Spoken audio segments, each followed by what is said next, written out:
Hi friends and viewers, welcome to Nachi's YouTube channel. இன்னைக்கு நாம பார்க்க போற ரெசிபி கேரளா ஸ்டைல்ல கடலை கறி அண்ட் அதுக்கு பட்டூரா சோலே பூரின்னு கூட சொல்லலாம். ஸோ அதை தான் நம்ம இன்னைக்கு பார்க்க போறோம். வாங்க ரெசிபிக்குள்ள போய் பட்டூரா அதோட கேரளா ஸ்டைல்ல கடலை கறி வச்சு பார்க்க போறோம். யூஸ்வலாக நம்ம சோலே பட்டூரான்னு சொல்றது இதை நம்ம சன்னா மசாலா வச்சு எப்பவும் காம்பினேஷனில் சர்வ் பண்ணுவோம் ஹோட்டல்ஸில். பட் ஆனால் இதோட இன்னொரு காம்பினேஷன் கடலைக்கறி, அது கேரளா ஸ்டைலில் ரொம்ப நல்லா இருக்கும். ஸோ இது ரெண்டையும் இன்றைக்கி ஒரே வீடியோவில் நம்ம பார்க்க போகிறோம். ஃபஸ்ட்டு நான் உங்களுக்கு பட்டூரா மாவு பிசைஞ்சு காமிச்சிட்றேன். பிசைஞ்சிட்டு இது ஒரு ரெஸ்ட் ஒரு 1 ஹவராவது வேணும். அந்த 1 ஹவர் ரெஸ்டிங் டைமில் நம்ம அந்த கடலைக்கறி எப்படிங்கிறத அந்த கேப்பில் பார்த்துடலாம். ஃபஸ்ட்டு நம்ம அந்த மாவை பிசைஞ்சு வச்சிடலாம். ஸோ நான் இப்போ இன்றைக்கி 1/2 கிலோ மாவு எடுத்துருக்கிறேன். 1/2 கிலோ மாவுக்கு 8 டேபிள் ஸ்பூன் தயிர் எடுத்துருக்கிறேன். ஸோ இதை நம்ம இதோட சேர்த்துடலாம். இந்த தயிரோட 4 டீஸ்பூன் ரவா, இதுதான் நமக்கு அந்த பட்டூரா ஸ்டிஃபாக நிற்கிறதுக்கு ஹெல்ப் பண்ணும். இப்போ ரவை சேர்த்தாச்சு. அடுத்தாப்பில் தேவையான அளவு உப்பு, 1/2 டீஸ்பூன் உப்பு சேர்க்குறேன்.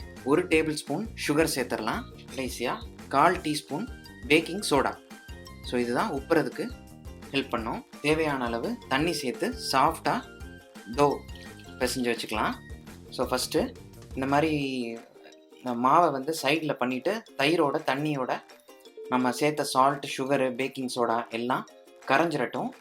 கரைஞ்சதுக்கப்புறம் தண்ணி சேர்த்து கொஞ்சம் கொஞ்சமாக மாவை உள்ளே சேர்த்து சாஃப்டாக மாவு பிசைஞ்சிட்டு இதை 1 ஹவர்லேருந்து 1.5 ஹவர் ரெஸ்ட் விட்டுறலாம். மாவை நம்ம சூப்பராக பிசைஞ்சு எடுத்துக்கிட்டாச்சு. பாருங்கள், சாஃப்டாக இருக்குது. இப்போது இதை க்ளீன் ட்ராப் பண்ணி வச்சுருக்கோம். ஏன்னா காற்று போகக்கூடாது. ஸோ அப்போ தான் இந்த ஃபெர்மெண்டேஷன் நடக்கும்.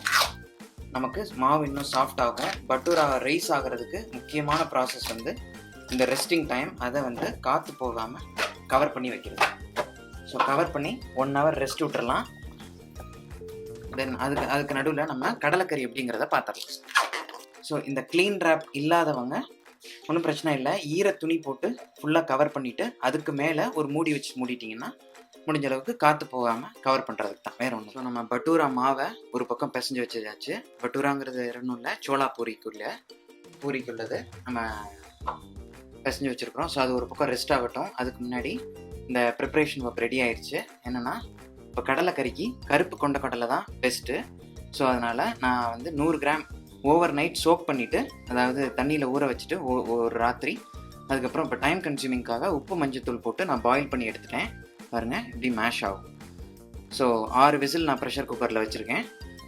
இப்போ அதுக்கு ஃபஸ்ட்டு நம்ம சில மசாலாவை வறுத்து அரைச்சி பேஸ்ட்டாக எடுத்துக்க போகிறோம். இப்போ அது எப்படிங்கிறத முதல்ல பார்த்துடலாம். கேரளா ஸ்டைல் டிஷ்ஷஸ் எல்லாமே நம்ம தேங்காய் எண்ணெயில் தாளிக்கிறது, அது ஒரு வாசமாக இருக்கும். ஸோ அதனால் நான் தேங்காய் எண்ணெய் ஃபஸ்ட்டு ஒரு 2 டேபிள் ஸ்பூன் விட்டுறலாம். இப்போ ஒரு 10 இன்க்ரீடியன்ட்ஸ் இதோட சேர்க்க போகிறோம் இந்த மசாலாவுக்கு. இதை வதக்கிட்டு கொஞ்சம் கோல்ட் ஆனதுக்கப்புறம் இதை பேஸ்ட்டாக அரைச்சி எடுத்துக்குவோம். அப்புறம் நம்ம தாளிப்பு என்னங்கிறத பார்க்கலாம். இப்போ இது எல்லாத்தையும் ஒன்றாவே சேர்த்துடலாம். சோம்பு 1 டேபிள் ஸ்பூன், மல்லி 1 டேபிள் ஸ்பூன், மிளகு, முழு மிளகு 1 டேபிள் ஸ்பூன், 4லேருந்து 5 பல் பூண்டு, 1 பட்டை, 1 கிராம்பு, 2 ஏலக்காய், 1 அன்னாச்சி பூ, சின்னதாக பே லீஃப், அதாவது பட்டை இலை, எல்லாத்தையும் சேர்த்துடலாம். இதோட நம்ம அடுத்த முக்கியமான விஷயம் சேர்க்க போகிறோம். 7லேருந்து 8 சின்ன வெங்காயம். இதை முழுசாகவே வச்சுருக்கிறேன், ஏன்னா அரைக்க தான் போகிறோம். ஸோ அதனால் இதையும் இதோட சேர்த்துடலாம். வதங்கியிருக்க சில்லு எடுத்து வச்சுருக்கிறேன். தேங்காய் நீங்கள் துருவி வச்சுருந்தாலும் சரி, இல்லை இந்த மாதிரி ரஃபாக சில்லு எடுத்து வச்சுக்கிட்டாலும் சரி. அரை மூடி தேங்காய். நம்ம 100 கிராம் கடலைக்கு, ஸோ 4 பேர் தாராளமாக சாப்பிட்லாம். 100 கிராம் கடலையை நம்ம ஊற வைக்கும் போது நிறையா வந்துடும். ஸோ இப்போ இதை ஒரு 2லேருந்து 3 நிமிஷம் கோல்டன் ப்ரௌனில் வதக்கி எடுத்துக்கிட்டு அப்புறம் நம்ம இதை அரைச்சி பேஸ்ட் ஆக்கி. ஓகே, பாருங்கள், கலர் மாறிடுச்சு. நல்லா வாசமாக இருக்குது. ஏன்னா இதில் இவ்வளோ ஹோல் ஸ்பைசஸ் சேர்த்துருக்கோம். எல்லாமே வாசனை பொருள். ஸோ அது வெங்காயத்தோட, சின்ன வெங்காயத்தோடு வதங்கும் போது இப்போவே சாப்பிடணும் போல் இருக்கும் அந்த வாசம். இப்போ இதை ஒரு பக்கம் நம்ம ஆஃப் பண்ணிடுறேன். கொஞ்சம் கோல்ட் ஆனதுக்கப்புறம் இதை அரைச்சி பேஸ்ட் எடுத்துக்கலாம். மசாலாவுக்கு வதக்குனது ஒரு பக்கம் ஆறுது. அந்த கேப்பில் நான் உங்களுக்கு இந்த தாளிப்பு எப்படிங்கிறத காமிச்சிடுறேன். பேனை ஹீட் பண்ணிட்டேன். இதுக்கும் தேங்காய் எண்ணெய் தான் நம்ம தாளிப்பு போட போகிறோம். 3 டேபிள் ஸ்பூன் எண்ணெய் விட்டுறலாம். இதுக்கு தாளிப்புக்கு முதல்ல டெம்பரிங் என்னென்னா, கடுகு 1 டீஸ்பூன், 1 பிஞ்சு சீரகம், கருவேப்பிலை ஒரு ஸ்ப்ரிக்கு 6லேருந்து 7 இலை வர மாதிரி சேர்த்துக்கங்க. வாசத்துக்கு வரமிளகா ஒரே ஒரு காஞ்ச மிளகா வைக்கிறேன், அதை கிள்ளி வச்சு போடுறேன். காரத்துக்கு பச்சை மிளகா 2 கீர்னது, 2 பல்லு பூண்டு. நம்ம ஏற்கனவே மசாலா வதக்கி அரைக்கும் போது அதில் ஒரு 3-4 பல்லு வச்சோம். இதுக்கு தனியாக இப்போ தாளிப்புக்கு 2 பல்லு பூண்டை ஸ்லைஸ் பண்ணி வச்சுருக்கேன், அதையும் சேர்த்துடலாம். தனியாக சின்ன வெங்காயம் நம்ம வதக்கி அரைக்கும் போதும் யூஸ் பண்ண போகிறோம். ப்ளஸ் இதுக்கு ஒரு 2லேருந்து 3 வெங்காயம், சின்ன வெங்காயம் வாசமாக இருக்கும். அதனால தாளிப்புக்கும் நான் சின்ன வெங்காயமும் சேர்க்க போகிறேன். ப்ளஸ் வந்து பெரிய வெங்காயம், ஒரு பெரிய வெங்காயம், அதையும் ஃபைனாக சாப் பண்ண போகிறேன். ஸோ இதுதான் நம்ம கடலைக்கறிக்கு குவான்டிட்டியை ரைஸ் பண்ண போது அந்த கிரேவி தன்மை வர்றதுக்கு இந்த பெரிய வெங்காயம் ஹெல்ப் பண்ணும்.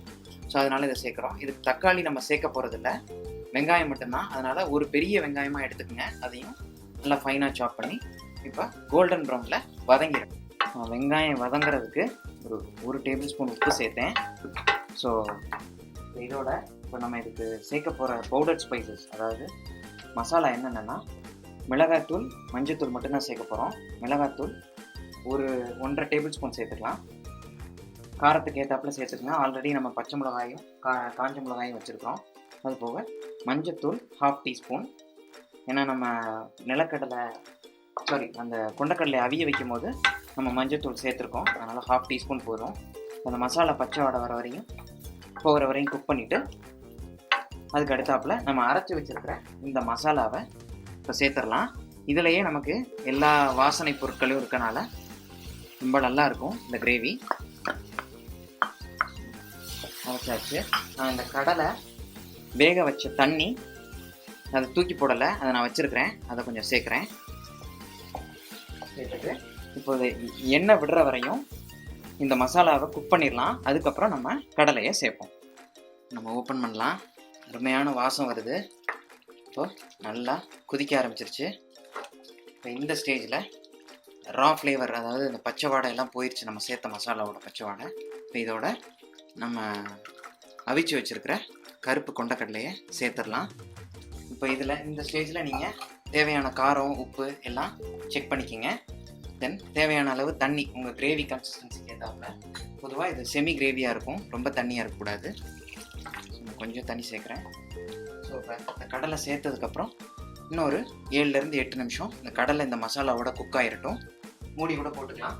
ரெடி ஆயிடுச்சு கடலைக்கறி. ஸோ செம்ம வாசமாக இருக்குது. இப்போ ஃபைனல் ஸ்டேஜுக்கு நம்ம முக்கியமான இன்க்ரீடியன்ட் ஆட் பண்ணுறேன். என்னென்னா தேங்காய் ஸ்லைஸ் பண்ணது. இது நம்ம கேரளா ஸ்டைலுங்கிறனால பொதுவாகவே தேங்காய் நிறையா சேர்ப்பாங்க.